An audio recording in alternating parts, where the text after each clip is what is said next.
ప్రియమైన వారలారా, యేసుక్రీస్తు నామమున మీకందరికీ నా ప్రేమపూర్వక శుభాకాంక్షలు. ఈ ఉదయకాలము ఎలా ఉన్నారు? ఉదయమున దేవునితో మాట్లాడారా? దేవునితో కూర్చొని సమయమును మీరు గడిపినారా? ప్రభువు మీతో మాట్లాడారా? యోచించి చూడండి. నాకు సమయమే లేదు, చాలా బిజీ, రాత్రి లేట్ అయింది, చాలా అవసరమని చెబుతున్నారా? దేవునికి సమయము ఇవ్వాలి. మనము ఏమి చేసినను చెయ్యకపోయినను తినటానికి ఇతర కార్యముల కొరకు మనం సమయం కేటాయిస్తున్నాం కదా. దేవునితో కొంచేపు మాట్లాడుటకు, ఆయన వాక్యమును వినుటకు కొంచెం సమయమును కేటాయించి దేవునితో మాట్లాడాలి. అప్పుడే మన హృదయంలో ఆశీర్వాదము కలుగును. సరే, ఇప్పుడు ఈ కట్టడమును చూస్తున్నారా? ఇది ఏమిటని చూస్తున్నారా? యేసుక్రీస్తు మన సేవలో నుండి కట్టించిన నూతన జీవపు మిషన్ వైద్యశాల. దేవుడు అనుగ్రహించినది ఈ వైద్యశాల. ఇక్కడే మనం వచ్చి సేవ చేయుచున్నాము. బీద ప్రజలకు తక్కువ ఫీజుతో మంచి మంచి అద్భుతమైన వైద్య సహాయం చేయబడుచున్నది.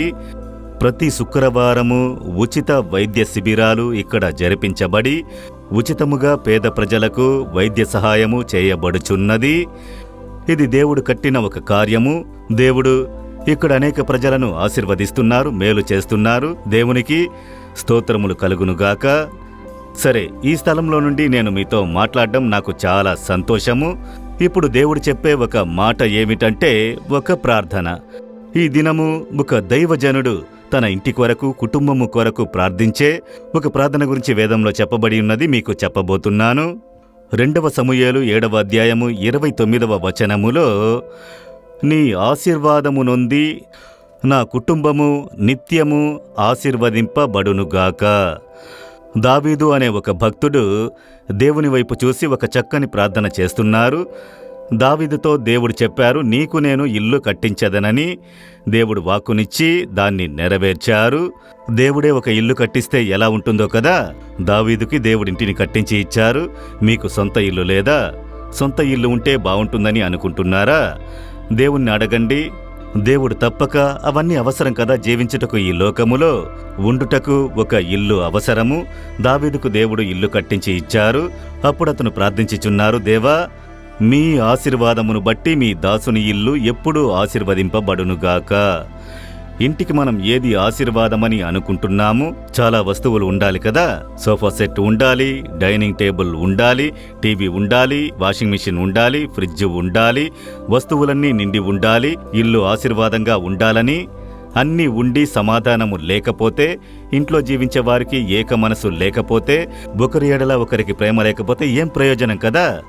కనుక ఒక ఇల్లు ఆశీర్వాదమంటే అది సమాధానము, సంతోషము, కుటుంబంలో జీవించు వారి మధ్య ఒక ప్రేమ, ఐక్యత. అదే నిజమైన సంతోషము. ఏ వస్తువు లేకపోయినను ఉన్న వాటిని ఉంచుకొని సంతోషంగా సమాధానంగా ఉంటే అదే గొప్ప ఆశీర్వాదము. అయితే ఇవన్నీ దేవుడు ఇవ్వరా, అడగకూడదా అంటే ఇచ్చును. మీ ఇంటికి ఏ ఏ వస్తువులు అవసరమో అవసరమైన కార్యములన్నిటినీ దేవుడు ఇచ్చి మనల్ని ఆశీర్వదించువారు. అయితే ముఖ్యమైనది ప్రభు యొక్క ఆశీర్వాదము. దేవా, మీ ఆశీర్వాదము మా ఇంట్లో ఉండాలి. మీ సమాధాన గుణము, ప్రేమ ఉండాలి. మీ శాంత స్వభావము ఉండాలి. మీ దైవిక స్వభావములన్నీ ఇంట్లో ఉన్న మాలో ఉండాలి. అదే గొప్ప ఆశీర్వాదము. మీ ఇంట్లో ఆ సమాధానం ఉన్నదా? మీ ఇంట్లో అందరిలో ప్రేమ, ఐక్యత ఉన్నదా? మీ ఇంట్లోనికి వెళితే ఒక నెమ్మది ఉన్నదా? మీ ఇంట్లో ప్రవేశిస్తే ఇది సంతోషమైన స్థలము, నా కుటుంబము, నా ఇల్లు అని చెప్పగలుగుతారా? అనేకులు చెప్పలేకపోతున్నారు. ఎప్పుడురా ఇల్లు విడిచిపెట్టి వెళ్లాలనుకుంటున్నారు. ఇంటికి తొందరగా రాకుండా ఎంత లేటుగా వెళ్లవాలనో అంత లేటుగా వెళుతున్నారు. ఎందుకు ఇంట్లో ఆశీర్వాదము లేదు? కనుక ఇక ఎంతకాలం ఇలా జీవించగలరు? దేవుడు చెబుతున్నారు, మీ ఇంటిని నేను ఆశీర్వదించదను, మీ కుటుంబమును ఆశీర్వదించదను. మీరడిగితే మీ ఇంట్లో మార్పును దేవుడు కలుగజేయుదురు. దేవా, మీ ఆశీర్వాదము మా కుటుంబంలోనికి రావాలి.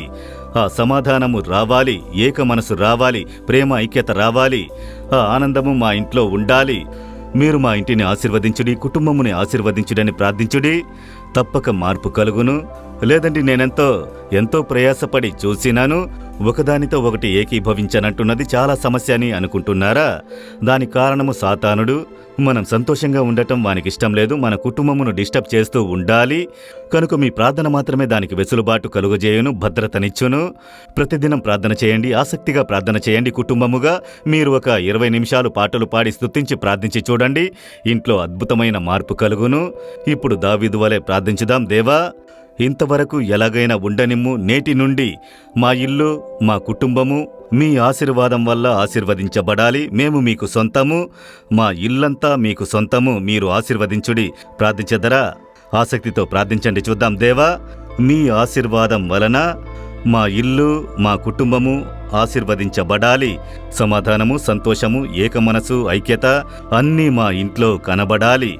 మీ రక్తమును ప్రోక్షించి మీ భద్రతలో మమ్ములను సమర్పించుకుంటున్నాము. యేసు నామములో ప్రార్థిస్తున్నాము తండ్రి. Amen, amen.